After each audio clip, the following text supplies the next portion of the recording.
Joining us now from America, he's just been to the White House. He's a great friend of the show.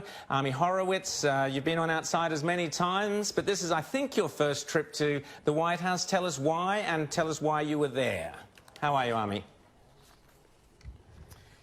I'm doing very well. Thank you for having me back. Well, it's not my first trip to the White House, fellas, but my first trip to actually watch an executive order signing that I was partially, if not totally, responsible for. Fantastic. So, yeah, I was very proud. I went to the White House. There was a Hanukkah celebration that I was able to attend, and there was a signing of an incredible executive order that the president signed protecting Jews on campus. Now, a lot of you guys may not know this, but there is a tremendous rise in anti-Semitism across the U.S., but not a rise from the right, which has always been there, is still there, it'll never go away. That's not where the growth in anti-Semitism is coming from.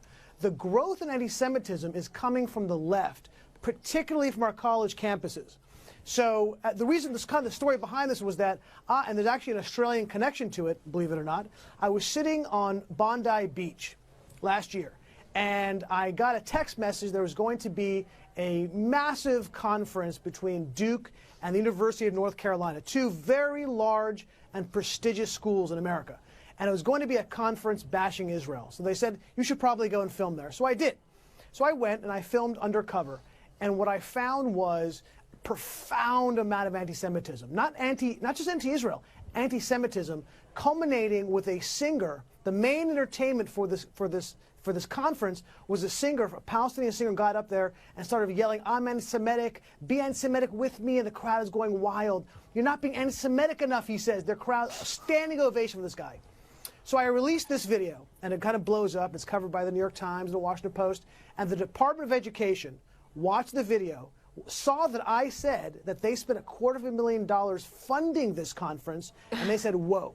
They began an investigation, which ended up showing that they are funding anti-Israel, anti-Semitic behavior on our campuses. And the president said, this is crazy. He signed an executive order just a couple of days ago saying no more. So I couldn't be prouder, guys. Seriously, huge congratulations. And Ami, of course, the only place on Australian television where your brilliant documentary there was, of course, here on Outsiders, and you showed us that last year or earlier this year. I'll also say, Ami, that on that score, Outsiders was responsible in its own way for getting our Australian government to withdraw $10 million of funding, thanks to the work of David Adler and Pauline Hanson and others. So you can make a difference, is my point here, Ami. You make a huge difference. You get out there, you film the anti-Semitism, you're brave enough to go out there, be heckled, be turned away, all these sorts of things, but it's only through shining a light on the horror of this stuff that you get it changed, and you've had the law changed in America. James? Yeah, so tell us about the practical effects of this this executive order, and what is that going to mean on college campuses, and what is the controversy around Jewishness and nationalism that I've heard some of the people talking about trying to criticize this executive order recently?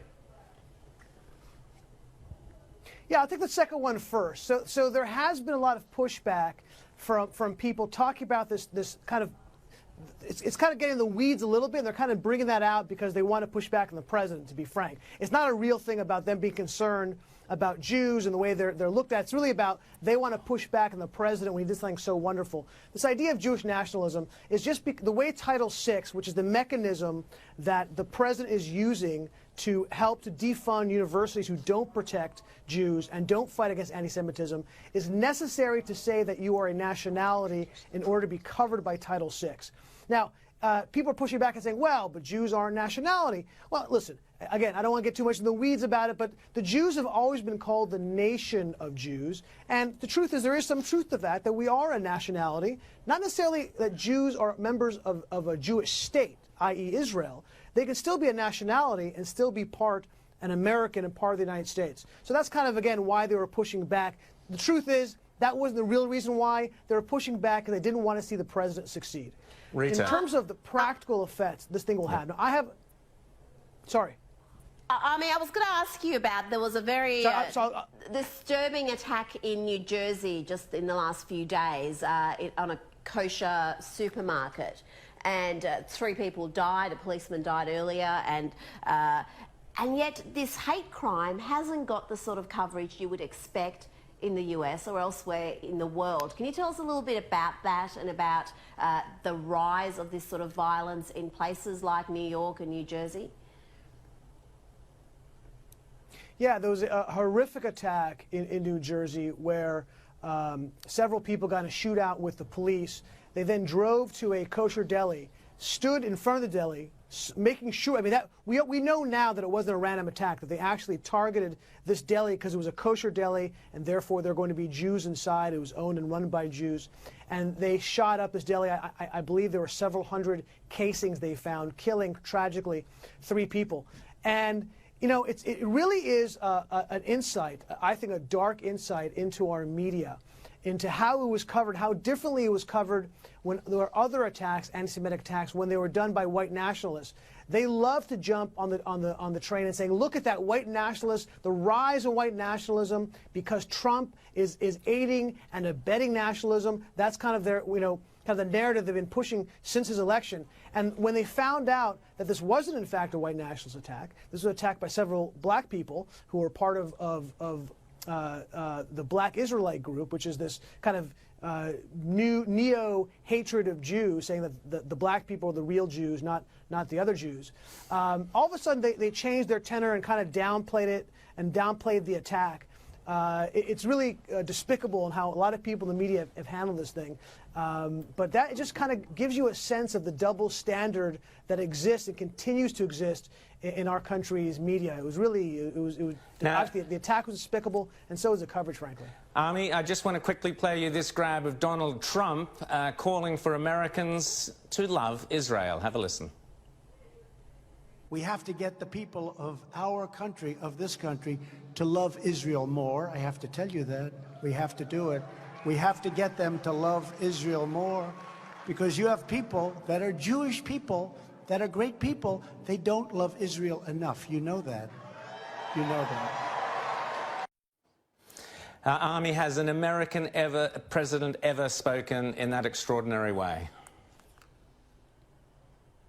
No, and the irony of that statement, which is such a true statement, by the way. There's no question that he's right on this. But this was used by many people to try to literally turn what he said on its head. The perversity of their argument to say that that was an anti-Semitic statement. I mean, that is one of the most philo-Jewish statements one can make, okay?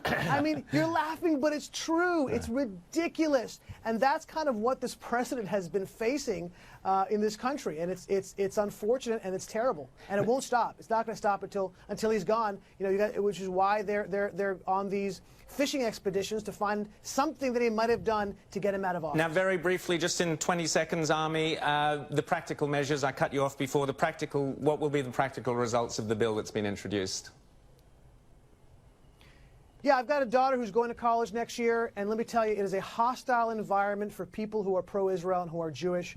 And the president finally said if there are incidents of anti-Semitism which aren't fought back against, or in the curriculum which are anti-Israel, they can and will withhold funding from those universities and hold their feet to the fire to make sure that does not happen. And I believe that it will change fundamentally what it's like for a Jewish person to go to university in the United States. Ami Horowitz, so great to have you on Outsiders. And just a little tip, I heard you might be spotted down at Bondi Beach again in the next few weeks. So if any of your fans see you... now all my Australian fans are going to flock You'll be there. mobbed. You'll be mobbed.